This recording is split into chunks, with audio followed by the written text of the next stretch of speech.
પ્રિય ભક્તો, શું તમે જાણો છો કે કેટલાક ઘરો એવા હોય છે જ્યાં મા લક્ષ્મી ક્યારેય પ્રવેશ નથી કરતા? હા, કેટલીક નાની નાની ભૂલો એવી હોય છે જે લક્ષ્મીજીને ઘરથી દૂર કરી દે છે, અને જ્યારે તેઓ ઘર છોડી દે છે ત્યારે ત્યાં દુઃખ, દર્દ અને દરિદ્રતાનો છાયો વસી જાય છે. આજે આપણે જાણીશું કે કયા કાર્યો મા લક્ષ્મીને નારાજ કરે છે અને કેવી રીતે એક સ્ત્રીના કર્મો નક્કી કરે છે કે ઘરમાં સુખ રહેશે કે ગરીબી. બહુ જ જૂના સમયની વાત છે. એક નાના ગામમાં અમુક જ ઘરો હતા. ચારે બાજુ ખેતરો, કાચી ગલીઓ અને માટીની મહેક. ગામની મધ્યમાં શેઠ રામદયાલનું ઘર હતું. રામદયાલ કોઈ બહુ મોટો જમીનદાર ન હતો, પરંતુ મહેનતી અને ઈમાનદાર માણસ હતો. ગામમાં સૌ તેને ઇજ્જતથી શેઠજી કહેતા. તેનો અનાજનો એક નાનો વેપાર હતો, જે ધીમે ધીમે ચાલી નીકળ્યો હતો. સૂરજ ઉગતાની સાથે જ તે કામ પર નીકળી પડતો અને સાંજે થાકીને ઘરે પાછો ફરતો ત્યારે તેની પત્ની સુશીલાબાઈ દરવાજા પર સ્મિત સાથે તેનું સ્વાગત કરતી. સુશીલાબાઈ ખૂબ જ શાંત અને સંયમી સ્ત્રી હતી. ચહેરા પર હંમેશા સાદગી ઝલકતી હતી. માથે નાની બિંદી, સાડીનો પલ્લો માથા પર. તે માનતી હતી કે ઘરની ખરી શોભા તેના સોના ચાંદીથી નહીં, પણ સફાઈ અને સાચા મનથી થાય છે. દરરોજ સવારે સૂર્ય ઉગે તે પહેલાં ઉઠીને તે આંગણું વાળતી, તુલસી પર જળ ચઢાવતી અને પછી ચૂલામાં દીવો પ્રગટાવતી. તેની આ જ દિનચર્યા હતી, સાદગીમાં ભક્તિ અને ભક્તિમાં અનુશાસન. ગામની સ્ત્રીઓ અવારનવાર કહેતી કે શેઠાણીના ઘરમાં તો મા લક્ષ્મી પોતે રહે છે. રામદયાલ અને સુશીલાબાઈનો એક જ દીકરો હતો, અર્જુન, હજી 20 વર્ષનો નવયુવાન, પણ સંસ્કારોમાં ઉછરેલો. અર્જુન આખો દિવસ પિતાના કામમાં મદદ કરતો અને રાત્રે મા પાસે બેસીને તેમની વાતો સાંભળતો. તે મને કહેતો, અમ્મા, જ્યારે તમે તુલસી પાસે દીવો પ્રગટાવો છો ને, ત્યારે લાગે છે કે ઘરમાં સાચે જ દેવી ઉતરી આવ્યા છે. સુશીલાબાઈ હસી પડતી અને કહેતી, બેટા, દેવી તો દરેક એ ઘરમાં રહે છે જ્યાં સફાઈ અને શ્રદ્ધા હોય છે. બસ તેમને માનનારું હૃદય જોઈએ. સમય વીતતો ગયો. ઘરમાં બધું બરાબર ચાલી રહ્યું હતું, પરંતુ કિસ્મતના ખેલ અજીબ હોય છે. એક દિવસ સુશીલાબાઈને હળવો તાવ આવ્યો. તેમણે વિચાર્યું કે 2 દિવસમાં ઉતરી જશે, પરંતુ તે તાવ દિવસ બ દિવસ વધતો ગયો. પહેલા થાક, પછી નબળાઈ અને ધીમે ધીમે હાલત એવી થઈ કે તેઓ રસોડા સુધી પણ ન જઈ શક્યા. રામદયાલે ગામના વૈદ્યને બોલાવ્યો. વૈદ્યજીએ નાડી જોઈ, કેટલીક જડીબુટ્ટીઓ આપી, પરંતુ અસર ન થઈ. દિવસે દિવસે સુશીલાબાઈની તબિયત બગડતી ચાલી ગઈ. ઘરનું વાતાવરણ જે પહેલાં હાસ્ય અને પૂજાના સ્વરથી ભરેલું રહેતું હતું, હવે શાંતિથી ઘેરાવા લાગ્યું. રામદયાળ અવારનવાર રાત્રે આંગણામાં બેસીને વિચારતો, કેમ અચાનક આ બધું થઈ ગયું? ક્યાંક મારી કમાણીમાં કોઈ ભૂલ તો નથી, કે પછી અમે કોઈનું દિલ દુભાવ્યું હોય? તે ઉપર આકાશ તરફ જોતો અને મનોમન મા લક્ષ્મીને કહેતો, માં, જે પણ ભૂલ થઈ હોય ક્ષમા કરજો. પરંતુ જવાબમાં બસ હવાના ધીમા સરસરાટનો અવાજ સંભળાતો. અર્જુન દરેક પળ માની પાસે રહેતો, તેમના માટે ઉકાળો બનાવતો, માથું દબાવતો, અને ધીમે ધીમે તે સમજવા લાગ્યો કે ઘરનો પાયો માતા જ હોય છે. સુશીલાબાઈ બીમાર પડતા જ ઘરનો આખો ક્રમ બદલાઈ ગયો હતો. જે રસોડું હંમેશા ચમકતું હતું, હવે તેવું નહોતું રહ્યું. સફાઈમાં ઢીલાશ આવવા લાગી. પૂજા પણ ક્યારેક થતી, ક્યારેક નહીં. ધીમે ધીમે તે પવિત્રતા, જે ઘરની ઓળખ હતી, જાણે ઝાંખી પડી ગઈ. એક રાત્રે જ્યારે શેઠ પોતાની પત્નીના માથા પાસે બેઠો હતો, તેણે કહ્યું, સુશીલા, હું વિચારી રહ્યો છું કે હવે અર્જુનના લગ્ન કરાવી દઉં. સુશીલાબાઈએ ધીમેથી આંખો ખોલી. આટલી જલ્દી? હજી તો તે બાળક છે. રામદયાલે કહ્યું, હવે તે બાળક નથી રહ્યો, ઘરને સંભાળવાનો સમય આવી ગયો છે, અને હું ઈચ્છું છું કે જ્યાં સુધી તું છે ત્યાં સુધી નવી વહુને તારા હાથે જોઈ લે. આ કહેતા કહેતા તેનો અવાજ ભારે થઈ ગયો. સુશીલાબાઈએ થોડી પળ વિચાર્યું, પછી બોલી, જો તમને લાગે છે કે આ જ યોગ્ય છે તો કરી દો. બીજા જ દિવસે તેણે નક્કી કરી લીધું કે તે પોતાના દીકરા માટે એક સારા ચરિત્રવાળી અને સંસ્કારી છોકરી શોધશે, જે ઘરને ફરીથી તેવું જ સજાવી દે જેવું તેની પત્નીએ કર્યું હતું. ગામમાં ખબર ફેલાઈ ગઈ કે શેઠ રામદયાલ પોતાના દીકરા અર્જુન માટે વહુ શોધી રહ્યા છે. ચોપાળ પર બેઠેલા વડીલો હોય કે કૂવા પર વાતો કરતી સ્ત્રીઓ, સૌની વચ્ચે આ જ વાત ઘૂમી રહી હતી. કોઈ કહેતું, શેઠજીને મોટા ખાનદાનની વહુ જોઈતી હશે તો કોઈ જવાબ આપતું, ના, તે તો સાદગી અને સંસ્કારવાળા ઘરની છોકરી જ પસંદ કરશે. ધીમે ધીમે આ વાત આખા વિસ્તારમાં ફેલાઈ ગઈ. સૌ કોઈ જાણતું હતું કે શેઠ રામદયાળ પોતાના દીકરાનો સંસાર વસાવવાની તૈયારી કરી રહ્યા છે. સંબંધોની ચર્ચા શરૂ થઈ તો આસપાસના ગામોમાંથી લોકો સૂચનો આપવા આવવા લાગ્યા. દરેક જણ પોતાના ઘરની દીકરીના વખાણ કરતું. શેઠ સૌની વાતો સાંભળતો, પરંતુ દર વખતે તેના મનમાં એક જ વાત ઘૂમતી: સુંદરતા કે અમીરીથી ઘર નથી ચાલતું, ઘર તો સંસ્કારો અને સંયમથી બને છે. તે જ સમયે તેનો જૂનો પરિચિત ગોવિંદજી મળવા આવ્યો. તેણે કહ્યું, શેઠજી, મારા સગાને ત્યાં એક છોકરી છે, નામ રાધા. સીધી સાદી, ઘર સંભાળનારી અને વડીલોનો આદર કરનારી. મને લાગે છે કે તે તમારા ઘરને લાયક છે. શેઠે કહ્યું, સારું, હું જઈને જોઈ આવું છું. બીજા દિવસે સવારે તે એકલો જ નીકળી પડ્યો. પહેલાના જમાનામાં પિતા જ જઈને છોકરી જોતા હતા. બપોર સુધીમાં શેઠ તે ગામ પહોંચ્યો જ્યાં રાધાનું ઘર હતું. ઘર સાદું હતું. આંગણું સ્વચ્છ અને વાતાવરણમાં સાદગી હતી. રાધાના પિતાએ આદરથી સ્વાગત કર્યું. વાતચીત દરમિયાન રાધા પાણી લઈને આવી. માથું ઝુકાવેલું, શાંત અને સંસ્કારી. શેઠે મનોમન કહ્યું, આ જ છે તે છોકરી જેવા ઘર વસાવવાની સમજ છે. તે જ દિવસે શેઠે ત્યાં જ સંબંધ પાક્કો કરી દીધો અને કહ્યું, હવે બસ શુભ દિવસ કાઢો. હું મારી વહુને જલ્દી જ ઘેર લાવીશ. ઘરે પાછા ફરીને તેણે સુશીલાબાઈને કહ્યું, મેં છોકરી જોઈ લીધી. નામ રાધા છે. સ્વભાવ ખૂબ સારો છે. સુરતમાં સાદગી છે. આંખોમાં આદર ઝલકે છે. સુશીલાબાઈએ શાંત સ્વરે કહ્યું, જો તમને મનથી યોગ્ય લાગી છે તો તે જ યોગ્ય. છોકરી એ જ સારી જે ઘરને અપનાવે. શેઠે માથું હલાવ્યું. મનને શાંતિ મળી છે. લાગે છે હવે ઘર ફરીથી વસી જશે. થોડા જ દિવસોમાં સંબંધ નક્કી થઈ ગયો. શુભ મુહૂર્ત નીકળ્યું અને બંને ઘરોમાં ખુશીની લહેર દોડી ગઈ. સમય વીત્યો અને લગ્નનો દિવસ આવી ગયો. સાદગીથી પરંતુ પૂરા રીતિ રિવાજો સાથે લગ્ન થયા. રાધા હવે શેઠ રામદયાલના ઘરની વહુ બની ચૂકી હતી. લગ્નને કેટલાક અઠવાડિયા વીતી ચૂક્યા હતા. ઘરમાં નવી રોનક હતી. બધું જ જાણે ફરીથી જીવંત થઈ ઉઠ્યું હતું. રાધા સવારે વહેલી ઉઠતી, આંગણામાં જળ છાંટતી, તુલસીને પ્રણામ કરતી અને રસોડામાં માં અન્નપૂર્ણાનો ભોગ તૈયાર કરતી. સુશીલાબાઈના ચહેરા પર સંતોષ હતો. તેમને લાગતું હતું કે જાણે ઘરમાં માં લક્ષ્મી પોતે આવીને વસી ગયા હોય. પરંતુ જેમ જેમ દિવસો વીત્યા, રાધાની આદતો બદલાવા લાગી. તે હવે સવારે મોડે સુધી સૂવા લાગી અને થોડા જ દિવસોમાં આંગણાની સફાઈનો સમય બદલાઈ ગયો. પહેલા સૂર્યોદય પહેલા સાવરણીનો અવાજ આવતો હતો. હવે સૂરજ ઊંચો ચઢી જતો તો પણ આંગણામાં વેરાયેલા પાંદડા એમ જ પડ્યા રહેતા. એક સવારે સુશીલાબાઈ તુલસી પર જળ ચઢાવવા નીકળ્યા તો જોયું કે સાવરણી ખૂણામાં પડી છે અને રાધા હજી સુધી ઉઠી નથી. તેઓ રૂમમાં ગયા અને ધીમેથી બોલ્યા, બેટા, હવે તો સૂરજ આંગણા સુધી આવી ગયો, ઉઠી જા. ઘરની રોનક સવારની સફાઈથી શરૂ થાય છે. રાધાએ ઊંઘરી આંખો ખોલી અને બોલી, માજી, આજે બહુ ઊંઘ આવતી હતી, બસ થોડું વધારે સૂવા દો. સુશીલાબાઈએ કહ્યું, બેટા, મોડે સુધી સૂવાથી મનમાં આળસ આવે છે અને જ્યારે મન આળસું થઈ જાય છે ત્યારે લક્ષ્મીજી પણ ઘરનો રસ્તો ભૂલી જાય છે. સવારની હવા અને સૂરજની કિરણો ઘરની બરકત હોય છે, તેને આમ ન ગુમાવ. રાધાએ હળવું સ્મિત આપ્યું, માજી, હું કાલથી ધ્યાન રાખીશ. પરંતુ બીજા દિવસે પણ તેવું જ થયું. સૂરજ ઉગ્યો, આંગણામાં શાંતિ રહી અને તુલસીની માટી સૂકી પડી હતી. થોડા દિવસો પછી એક બીજી વાત થઈ.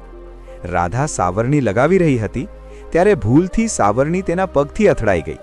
સુશીલાબાઈએ જોતા જ અવાજ લગાવ્યો, રાધા બેટી, સાવરણીને પગ ન લગાડવો, તે માં લક્ષ્મીનું પ્રતીક છે. રાધાએ હસતા હસતા કહ્યું, અરે માજી, આ તો બસ સાવરણી છે, ભૂલથી લાગી ગયું, હવે આમાં શું અપશુકન. સુશીલાબાઈએ સાવરણી ઉઠાવીને દિવાલ પાસે રાખતા કહ્યું, બેટા, આજ તો ભૂલ છે. જ્યારે માણસ નાની વાતોને હળવાશથી લે છે ત્યારે મોટી બરકતો તેનાથી રીસાઈ જાય છે. સાવરણી માત્ર સફાઈનો સાધન નથી, આ લક્ષ્મીજીનો આશીર્વાદ છે જે ગંદકી દૂર કરે છે. રાધાએ હળવા સ્વરમાં કહ્યું, માજી, તમે પણ ના દરેક વસ્તુને પૂજા બનાવી દો છો. ધીમે ધીમે રાધાનું ધ્યાન ઘરની સફાઈ અને રસોડા પરથી હટવા લાગ્યું. એક રાત્રે તે રસોઈ બનાવીને થાકી ગઈ અને એઠા વાસણો ચૂલા કાસે જ મૂકીને સૂવા ચાલી ગઈ. અડધી રાત્રે જ્યારે સુશીલાબાઈ પાણી પીવા ઉઠ્યા તો જોયું કે રસોડામાં એઠા વાસણોનો ઢગલો લાગ્યો છે. સવારે તેમણે રાધાને કહ્યું, બેટા, રસોડું માં અન્નપૂર્ણાનું ઘર છે, ત્યાં ગંદકી છોડવી યોગ્ય નથી. રાતની ગંદકીથી નકારાત્મકતા પેદા થાય છે. રાધાએ કહ્યું, માજી, તમે તો બસ ચિંતા કરતા રહો છો, હું સાફ કરી દઈશ ને હમણાં. સુશીલાબાઈએ ઊંડો શ્વાસ લઈને કહ્યું, બેટા, જે કામ સાંજનું હોય તેને સવાર સુધી ટાળવું એ બરકતને ટાળવા જેવું છે. સ્વચ્છ રસોડાથી જ સુખનો આરંભ થાય છે. રાધાએ કંઈ ન કહ્યું, પણ તેના ચહેરા પર થાક અને અનિચ્છા સ્પષ્ટ દેખાતી હતી. સાંજનો સમય હતો. સૂરજ ઢળી ચૂક્યો હતો અને ઘરમાં દીવો પ્રગટાવવાનો સમય હતો. ત્યારે જ રાધાએ સાવરણી ઉઠાવી અને આંગણું વાળવા લાગી. સુશીલાબાઈએ તરત અવાજ લગાવ્યો, રાધા, સાંજે સાવરણી નથી લગાવતા બેટા, આ સમયે મા લક્ષ્મી ઘરમાં પ્રવેશ કરે છે. રાધાએ લોકાયા વિના કહ્યું, માજી, જ્યારે દિવસે સમય નથી મળતો તો સાંજે જ સફાઈ કરવી પડે છે, તેનાથી શું ફરક પડે છે? સુશીલાબાઈ દરવાજા પર ઊભા રહીને બોલ્યા, ફરક પડે છે બેટી. સાંજે સાવરણી લગાવવાથી લક્ષ્મીજીના આશીર્વાદ બહાર નીકળી જાય છે. બરકત માત્ર કમાણીથી નથી આવતી, આદતોથી આવે છે. રાધાએ સાવરણી એક તરફ મૂકી દીધી અને બોલી, માજી, હું તમારી ઇજ્જત કરું છું, પણ હવે જમાનો બદલાઈ ગયો છે. લોકો આ બધી વાતો નથી માનતા. સુશીલાબાઈએ શાંત સ્વરે કહ્યું, બેટા, જમાનો બદલાઈ શકે છે, પરંતુ ઘરનો પાયો નહીં. જે પરંપરાથી જોડાયેલો રહે તે જ સ્થિર રહે છે. થોડા દિવસ પછી એક બીજી ઘટના બની. રાધાએ રસોઈ પૂરી થયા પછી એંઠા વાસણો ચૂલાની ઉપર મૂકી દીધા. જ્યારે સુશીલાબાઈએ જોયું તો બોલી, બેટા, ચૂલો માં અન્નપૂર્ણાનું આસન છે, ત્યાં એઠા વાસણો નથી રખાતા. રાધાએ ઉપર જોયા વિના કહ્યું, માજી, મેં બસ જગ્યાની કમીથી રાખી દીધા હતા, પછી ધોઈ નાખીશ. સુશીલાબાઈએ કહ્યું, રસોડામાં પવિત્રતા સૌથી જરૂરી છે. જો ચૂલા પર ગંદકી હશે તો લક્ષ્મીજીની કૃપા પણ ઘટી જશે. રાધાએ હસતા હસતા કહ્યું, માજી, દરેક વસ્તીમાં દેવી શોધવાનું બંધ કરો. રસોઈ તો મેં બનાવી જ દીધી ને, હવે થોડી વારમાં બધું સાફ થઈ જશે. સુશીલાબાઈએ કોઈ જવાબ ન આપ્યો. તેમના ચહેરા પર નિરાશા હતી, પરંતુ મનમાં હજી પણ આશા હતી કે કદાચ એક દિવસ રાધા આ વાતોનો અર્થ સમજી જશે. ધીમે ધીમે ઘરનું વાતાવરણ બદલાવા લાગ્યું. પહેલાં જ્યાં સવારે પૂજાની ઘંટડી વાગતી હતી, હવે શાંતિ રહેતી હતી. તુલસી પાસેની માટી સૂકાઈ ગઈ હતી. દીવો બુઝાયેલો રહેતો હતો. સુશીલાબાઈ હજી પણ દરરોજ સવારે તુલસીની સામે ઊભા રહીને કહેતી, હે માં, આ ઘર પર તારી કૃપા જાળવી રાખજે, મારી વહુને સાચી સમજ આપજે. પરંતુ જાણે ઘરનો પ્રકાશ ધીમે ધીમે ઓછો થતો જતો હતો. શેઠ રામદયાલ હવે ચિંતિત રહેવા લાગ્યા હતા. તેને લાગતું કે ઘરમાં કોઈ અદૃશ્ય ભારેપણું ફેલાઈ ગયું છે. એક દિવસ તેણે સુશીલાબાઈને કહ્યું, લાગે છે માં લક્ષ્મી રિસાઈ ગયા છે. સુશીલાબાઈએ ચૂપચાપ માથું ઝુકાવી દીધું. તેમને ખબર હતી કે આ બધું રાધાની બેદરકાર આદતોનું પરિણામ છે, પણ તે હજી પણ તેને ઠપકો આપવા માંગતા નહોતા. તેમનો વિશ્વાસ હતો કે પ્રેમથી સમજાવવાથી રાધા બદલાઈ જશે. સમય વીતતો ગયો અને ઘરની રોનક ધીમે ધીમે જાણે માટીમાં મળી જવા લાગી. પહેલાં જ્યાં સવારે તુલસી પાસે દીવો પ્રગટતો હતો, હવે ત્યાં ધૂળ જામવા લાગી હતી. રાધા હવે મોટે ભાગે ઉદાસ કે વ્યસ્ત રહેતી. સફાઈ અડધી અધૂરી, પૂજા ક્યારેક ક્યારેક, અને ઘરમાં હવે તે પોતાપણું ન હતું જે પહેલાં દરેક ખૂણામાં ઝલકતું હતું. શેઠ રામદયાલે સૌથી પહેલાં ફેરફાર પોતાના વ્યાપારમાં અનુભવ્યો. પહેલાં જે સોદા ફાયદાકારક રહેતા, હવે નુકસાનમાં જવા લાગ્યા. ગોદામમાં અનાજમાં કીડા લાગી ગયા, કેટલાક સોદા અટકી ગયા અને જૂના ગ્રાહકો ધીમે ધીમે દૂર થવા લાગ્યા. શેઠ ઘણી જાતો જાગીને હિસાબ કિતાબ જોતો, પરંતુ સમજી નહોતો શકતો કે ભૂર ક્યાં થઈ રહી છે. એક સાંજે તેણે સુશીલાબાઈને કહ્યું, સુશીલા, અજીબ વાત છે, હવે કામમાં મન નથી લાગતું, જાણે બરકત ક્યાંક ખોવાઈ ગઈ હોય. સુશીલાબાઈએ ધીમા સ્વરે કહ્યું, બરકત ત્યારે ખોવાઈ જાય છે જ્યારે ઘરની પવિત્રતા ઓછી થવા લાગે છે. મા લક્ષ્મી ત્યાં નથી ટકતી જ્યાં ગંદકી અને બેદરકારી ઘર કરી જાય. શેઠે ઊંડો શ્વાસ લીધો. તું કહેવા માંગે છે કે... તે આગળ ન બોલ્યો, પરંતુ બંનેની નજર એક જ દિશામાં ઉઠી, રાધા તરફ. રાધા પણ આ બધું જોતી હતી, પણ તેને લાગતું કે આ બસ સમયની થપાટ છે. એક દિવસ જ્યારે શેઠે ગુસ્સામાં કહ્યું, દરેક કામ ઊંધું કેમ થઈ રહ્યું છે? તો રાધાએ કહ્યું, પિતાજી, આ બધો અંધવિશ્વાસ છે. વેપારમાં ઉતાર ચઢાવ તો થતા જ રહે છે. શેઠે આંખો મોટી કરી. તું નહીં સમજે વહુ, જ્યારે ઘરની સ્ત્રીઓ રીત ભૂલી જાય છે ત્યારે ઘરની બરકત પોતે જ રસ્તો ભૂલી જાય છે. તે દિવસ પછી વાતાવરણ વધુ ભારે થઈ ગયું. ઘરમાં નાની મોટી વસ્તુઓ તૂટવા લાગી. રાધાએ ધ્યાન આપવાનું બંધ કરી દીધું હતું. સાવરણી ત્યાં જ ખૂણામાં પડી રહેતી. રસોડામાં વાસણો ક્યારેય સાફ ન રહેતા. સુશીલાબાઈ હવે મોટે ભાગે ચૂપ રહેવા લાગ્યા હતા. તેઓ દરરોજ સાંજે તુલસી પાસે બેસીને મનોમન કહેતી, હે માં, હવે કંઈક તું જ કર. એક રાત્રે જોરદાર પવન ફૂંકાયો અને આંગણામાં રાખેલો દીવો બુજાઈ ગયો. તે જ પડે ગોદામમાંથી ખબર આવી, શેઠજી, આગ લાગી ગઈ. શેઠ દોડ્યો, પણ ઘણું મોડું થઈ ચૂક્યું હતું. ગોદામનો અડધો અનાજ બળી ગયો હતો. ગામના લોકો કહેતા કે આવું તો પહેલાં ક્યારેય નહોતું થયું. રામદયાલ ત્યાં જ બેસી ગયો. માથે હાથ રાખીને બોલ્યો, લાગે છે મા લક્ષ્મીએ સાચે જ મોં ફેરવી લીધું છે. ઘરે પાછા ફરતી વખતે તેની આંખોમાં આંસુ હતા. તે રાત્રે ઘરમાં કોઈ ન બોલ્યું. શેઠના દિલમાં પહેલીવાર આ અહેસાસ બેસી ગયો હતો કે હવે જો કંઈ ન બદલાયું તો આ ઘરની ખુશીઓ ક્યારેય પાછી નહીં આવે. શેઠની મહેનત, નામ અને ઇજ્જત બધું એક સાથે ડૂબી ગયું. ઘરનું વાતાવરણ પણ હવે બદલાઈ ચૂક્યું હતું. પહેલાં જ્યાં દરરોજ સવારે પૂજાની ઘંટડી અને તુલસીની સુગંધ હતી, હવે ત્યાં શાંતિ હતી. શેઠ રામદયાલ રાત દિવસ ચિંતાઓમાં ડૂબેલા રહેતા. રાત્રે અવારનવાર ઓટલા પર બેસીને બબડતા, મા લક્ષ્મી, ક્યાં ચાલી ગઈ તું? એક સાંજે શેઠ ઘરે પાછો ફર્યો. ચહેરો ગુસ્સાથી લાલ હતો. તે આંગણામાં બેસી ગયો અને એકદમ બોલ્યો, બસ, હવે વધુ સહન નહીં કરી શકું હું આ બધું. સુષનાબાઈ ચોંકી ગયા. શું થયું જી? શેઠે જોરથી કહ્યું, શું કહું, બધું ખતમ થઈ ગયું. મહેનત, ઇજ્જત, કારોબાર બધું સળગીને રાખ થઈ ગયું. અને હું જાણું છું કે આ બધું કોના કારણે થયું છે. તેની નજર રાધા પર ટકી ગઈ, જે પાસે જ ઊભી હતી. રાધા ગભરાઈ ગઈ. ધીમા સ્વરે બોલી, પિતાજી, મારાથી શું ભૂલ થઈ છે? હું તો દરરોજ મારું કામ કરું છું. શેઠનો સ્વર ભારે અને ધ્રુજતો હતો. કામ? તે ઘરનું રૂપ બદલી નાખ્યું વહુ. ન સફાઈ, ન શ્રદ્ધા, ન સવારનો દીવો. જ્યારે સ્ત્રી ઘરની મર્યાદા ભૂલી જાય છે તો લક્ષ્મીજી પણ તેનો સાથ છોડી દે છે. જે દિવસે તું આ ઘરમાં આવી તે દિવસથી બરકત ઘટવા લાગી. રાધાની આંખો ભરાઈ આવી. તે રડતા રડતા બોલી, મેં કોઈનું ખરાબ નથી ઈચ્છું પિતાજી. મેં બસ મારી રીતે જીવવાની કોશિશ કરી. જો પૂજામાં મોડું થઈ જાય કે સફાઈમાં કમી રહી જાય તો શું બધા વિનાશનું મૂળ હું જ છું? શેઠ ગુસ્સાથી ઉઠ્યો અને બોલ્યો, હા, કારણ કે ઘરનો પાયો સ્ત્રીના કર્મો પર ટકે છે. જો તે જ ઢીલો થઈ જાય તો આખું ઘર પડી ભાંગે છે. તારા આવ્યા પછી ન શાંતિ બચી ન બરકત. હવે હું તને કંઈ વધુ કહી શકતો નથી. બસ એટલું કે આ ઘરથી જા રાધા, જા અને તારા કર્મો પર તું પોતે વિચાર કર. રાધા સ્તબ્ધ રહી ગઈ. તેણે ધ્રુજતા અવાજે કહ્યું, માજી, તમે તો કંઈક કહો.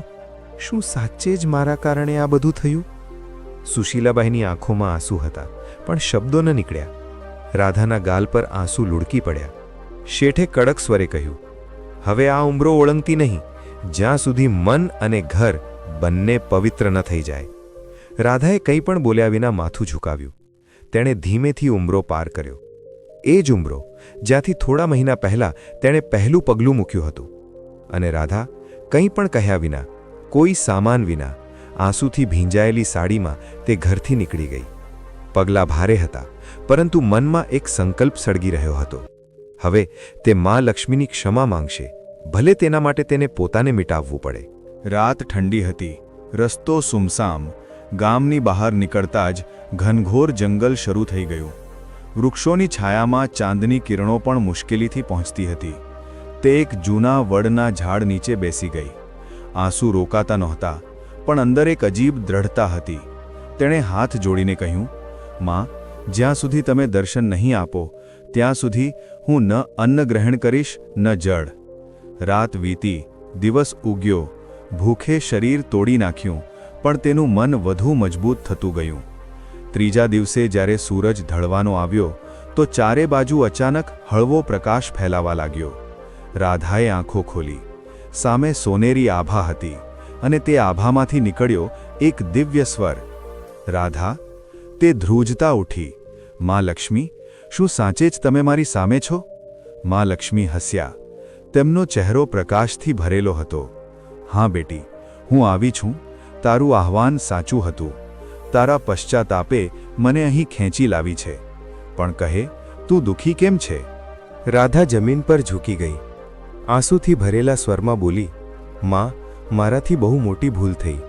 મેં તમારી પરંપરાઓની અવગણના કરી, સાસુજીની વાતોને જૂની માન્યતા સમજી, અને હવે મારા કારણે બધું નષ્ટ થઈ ગયું. કૃપા કરીને જણાવો માં, આખરે મેં કઈ કઈ ભૂલો કરી? માં લક્ષ્મીનો સ્વર મધુર હતો પણ ગંભીર. બેટા, સાંભળ. જ્યારે કોઈ સ્ત્રી આ ભૂલો કરે છે ત્યારે હું સ્વયં તે ઘરથી દૂર ચાલી જાઉં છું. પછી તેમણે પોતાની ઉજળી હથેળી ઉઠાવી અને એક એક કરીને જણાવ્યું. પહેલી ભૂલ. તેમણે કહ્યું, જ્યારે કોઈ સ્ત્રી સાવરણીને પગથી લગાવે છે તો તે માં લક્ષ્મીનું અપમાન કરે છે, કારણ કે સાવરણી જ સ્વચ્છતા અને સમૃદ્ધિનું પ્રતીક છે. બીજી ભૂલ. જ્યારે એઠા વાસણો ચૂલા પર રાખવામાં આવે છે તો અન્નની દેવી માં અન્નપૂર્ણા નારાજ થાય છે. જ્યાં અપવિત્રતા રહે છે ત્યાં હું પ્રવેશ નથી કરતી. ત્રીજી ભૂલ. જ્યારે ઉંબરા પર બેસીને ભોજન કરવામાં આવે છે તો તે સ્થાન જે સ્વાગત અને આશીર્વાદનું હોય છે તે અશુદ્ધ થઈ જાય છે. હું ઉંબરા પરથી પાછી ફરી જાઉં છું. ચોથી ભૂલ. જ્યારે સાંજના સમયે સાવરણી લગાવવામાં આવે છે તો તે મારા આગમનના સમયે મને જ ઘરથી બહાર કાઢી મૂકે છે. પાંચમી ભૂલ. જ્યારે સ્ત્રીઓ મોડે સુધી સૂવે છે અને સૂરજ નીકળ્યા પછી પણ ઘર બંધ રહે છે તો આળસના કારણે ઘરની ઊર્જા નષ્ટ થાય છે. હું આવા ઘરોમાં નથી રોકાતી. છઠ્ઠી ભૂલ. જ્યારે આંગણાની સફાઈ નથી થતી તો ત્યાં નકારાત્મકતા ફેલાય છે અને હું ત્યાંથી જ પાછી ફરી જાઉં છું જ્યાં ગંદકી જોઉં છું. સાતમી ભૂલ. જ્યારે એઠા વાસણો આખી રાત રસોડામાં પડ્યા રહે છે તો તે અંધકારને બોલાવે છે અને હું આવા ઘરોમાંથી વિદાય લઈ લઉં છું. આઠમી ભૂલ. જ્યારે કોઈની સામે દરવાજાને પગ વડે અથવા ઠોકવાથી ખખડાવવામાં આવે છે તો તે ઘરની મર્યાદાને ઠેસ પહોંચાડે છે. હું ત્યાં ટકી નથી શકતી જ્યાં આદર ન હોય. નવમી ભૂલ. જ્યારે ઘરમાં ઝઘડો અને કડવાશ રહે છે તો મારું સ્વરૂપ જે શાંતિ છે તે ત્યાં ટકી નથી શકતું. 10મી ભૂલ. અને જ્યારે સ્ત્રીઓ પોતાની પૂજા, સફાઈ અને સંયમને હળવાશથી લે છે તો તે પોતે પોતાના હાથેથી સુખના દ્વાર બંધ કરી દે છે. માં લક્ષ્મીનો અવાજ ધીમો થયો. યાદ રાખ બેટી, હું હંમેશા ત્યાં જ વસું છું જ્યાં સ્વચ્છતા, શ્રદ્ધા અને સાચું મન હોય છે. આ રીત નહીં, જીવનનું સંતુલન છે. રાધાની આંખોમાંથી આંસુ રોકાતા નહોતા. તેણે ધ્રુજતા કહ્યું, માં, હવે સમજી ગઈ. ઘરની રોનક સજાવટથી નહીં, આદર અને પવિત્રતાથી આવે છે. માં લક્ષ્મી હસ્યા. તે ભૂલ માની છે.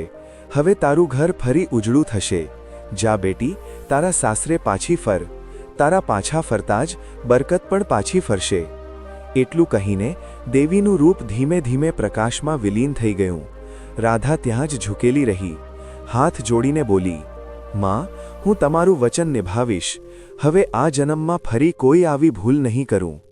પછી તેણે માથું ઊંચું કર્યું. આંસુમાં સ્મિત હતું અને પગલાં ગામ તરફ વધારી દીધા. જેમ જેમ તેણે ઉંબરો પાર કર્યો, સુશીલાબાઈ દોડી આવ્યા અને આંસુ સાથે બોલ્યા, રાધા, તું પાછી આવી ગઈ? રાધાએ કહ્યું, માજી, મેં બધું સમજી લીધું છે. માં લક્ષ્મી ઘરમાં ત્યારે જ વસે છે જ્યારે સફાઈ, પૂજા અને શ્રદ્ધા સાથે હોય. તે જ દિવસથી ઘરમાં ફરી રોનક પાછી ફરી. વેપાર સંભાળી ગયો અને આખા ગામમાં ચર્ચા થવા લાગી કે શેઠજીના ઘરમાં માં લક્ષ્મી ફરીથી વસી ગયા. મિત્રો, યાદ રાખજો, જે સ્ત્રીઓ ઘરમાં ગંદકી રાખે છે, મોડે સુધી સૂવે છે, રસોડામાં એઠા વાસણો છોડે છે, સાંજે સાવરણી લગાવે છે, ઉંબરા પર બેસે છે કે સફાઈને હળવાશથી લે છે, તે ઘરમાં ક્યારેય માં લક્ષ્મી પ્રવેશ નથી કરતા. આવા ઘરોમાં સુખ નથી ટકતું, પણ દરિદ્રતા અને દુઃખનું નિવાસસ્થાન બની જાય છે. માં લક્ષ્મી તે જ ઘરોમાં નિવાસ કરે છે જ્યાં સ્વચ્છતા, સચ્ચાઈ અને શ્રદ્ધા હોય. તો બહેનો અને ભાઈઓ, જો તમે ઈચ્છો છો કે તમારા ઘરમાં માં લક્ષ્મીની કૃપા હંમેશા બની રહે તો આ 10 ભૂલોને આજથી જ છોડી દો અને તમારા ઘરને પવિત્ર રાખો. જો તમને માં લક્ષ્મી અને રાધાની આ વાર્તા સારી લાગી હોય તો આ વિડીયોને લાઈક કરો, તમારા બધા મિત્રો અને પરિવારજનો સાથે શેર કરો અને આવી જ આધ્યાત્મિક અને પ્રેરણાદાયક કથાઓ સાંભળવા માટે અમારી ચેનલને સબસ્ક્રાઇબ કરવાનું બિલકુલ ન ભૂલશો અને કોમેન્ટમાં બધા જરૂર લખો. જય માં લક્ષ્મી.